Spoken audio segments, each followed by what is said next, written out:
when you start thinking about instilling the habits, rituals, and discipline, especially from the perspective of habits, it comes back to time management. Are you using your time efficiently?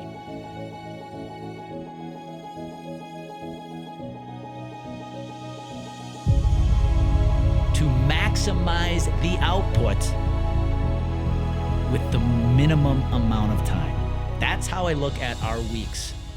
Every single week is what can we do to maximize our output in the fewest number of hours. Now, you're going to see when I get into rituals and discipline, where maximizing output with the fewest amount of calories or hours or you name it is very important to our success. It's why I'm such a big believer on creating exponential awareness for your business. How do you get one message in front of as many people as you possibly can with one piece of content? How can you get your message? How can you maximize your message in front of as many people as possible with the fewest pieces of content? That is exponential awareness. Now, let's talk about rituals. Now we're going to get a little more personal here. I want to share 3 rituals I think have had a huge positive impact on my life, both in business and as part of my personal life. And really what it boils down to is my morning routine. I look at my morning routine just like I did as a pitcher when I was getting ready to start a game at UWM. I had an entire ritual set up that started about an hour before the game. I would start on the right field line or left field line, depending if we were the visitor or we were the home team, depending where our dugout was. And I would start out on the warning track at the foul pole, and I would just run pole to pole, right field to left field, right field to left field, get my legs loose. Then I'd go to the foul line and I'd run some sprints. Then I'd do my stretching. Then I'd go into the bullpen and jump rope. I don't know why I did that. That was more of superstition or some mental. I felt like if I got my calves ready, I'd be ready to pitch.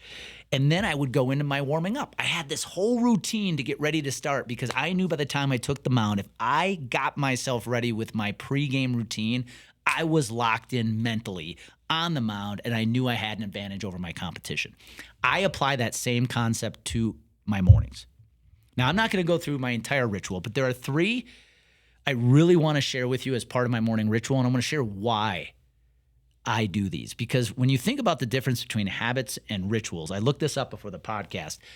Habits are things you just do for the purpose of consistently repeating those activities day after day after day. Rituals have more of an outside purpose of why you do the things you do. So that's what we're going to talk about with rituals.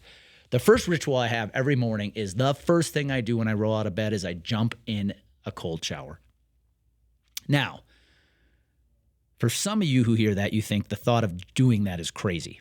And there definitely is a trend these days around people doing cold plunges and all these things. And I think a lot of people don't even know why they're doing them. But let me tell you why this is a big part of my ritual. When I jump in that cold shower the first thing in the morning, it sets the tone for the day. Jumping in a cold shower, not one that starts warm that you slowly turn to cold. No, I'm talking about a shower that is ice cold out of the gate. You are telling yourself you are willing to do hard things.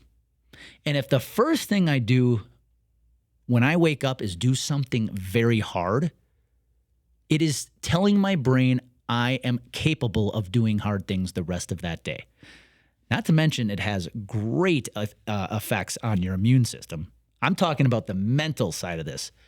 By jumping in that ice cold shower first thing in the morning, I have said to myself, we do hard things. And if that's the first thing I do, man, what is the rest of the day going to look like? So that is part of my ritual, my mental ritual that locks me in every single day. It is the thing that kicks off my morning routine. Now, another very big pillar of my morning routine that is a ritual of mine, again, no matter where I am, if I'm at home, I'm on the road, is my breathwork meditation practice. Now, this can last anywhere from 10 minutes to a half hour, depending on what my breathwork looks like that day. But the purpose of breathwork and meditation, remember, rituals are about the outside result or the reason we do these things. Breathwork sets your body up for a successful day. It helps you deal with those moments where the stress might elevate, where you might feel a little anxiety.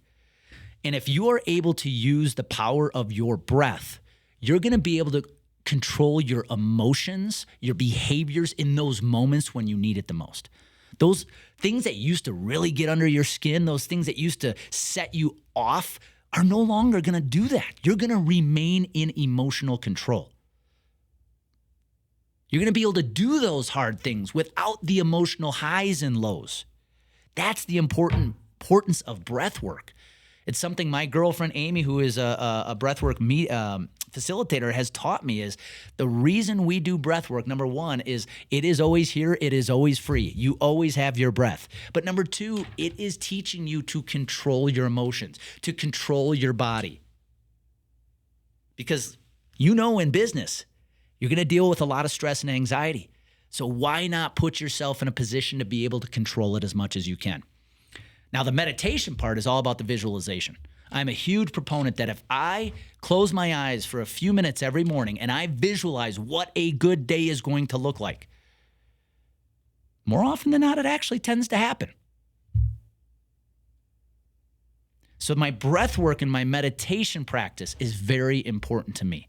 The third ritual, which is one I think most people use, is get your body moving before the day starts. I exercise every single day. And again, it's a bigger reason than why I do it. Now, I spend most of my hours exercising either in the weight room or running. But the reason I do it, it is my viewpoint that if I'm going to teach others how to reach their full potential, dang it, I better be doing it myself every single day. And one of those things I'm going to do every single day to try to reach my full potential is I'm going to exercise. I'm at a point that sometimes now I actually do 2-a-days. I exercise twice a day. I may start the day in the weight room, end the day with a nice jog. In fact, I'm doing that today, the day I'm recording this episode, because I want to make it a goal, a mission of mine that if I'm going to practice what I preach, I better be the beacon of that example. And let's not even go into the positive impacts exercising has on your body. So these rituals are so important. When you look at those insurance advisors who are having the biggest success, consistent success, not flashes in the pan, consistent success, they're the ones who have instilled rituals like this. They have rituals in their life they're doing because there's a purpose behind them. When I look at my rituals, it's that cold shower that says, hello, morning. I am here to do hard things today. Number two, my breath work, my meditation. I am getting my body set up to be able to control those stressful moments, and I am visualizing what a positive day is going to look like, and then I get my body moving so I can get a sweat going, which is going to help me over the long run.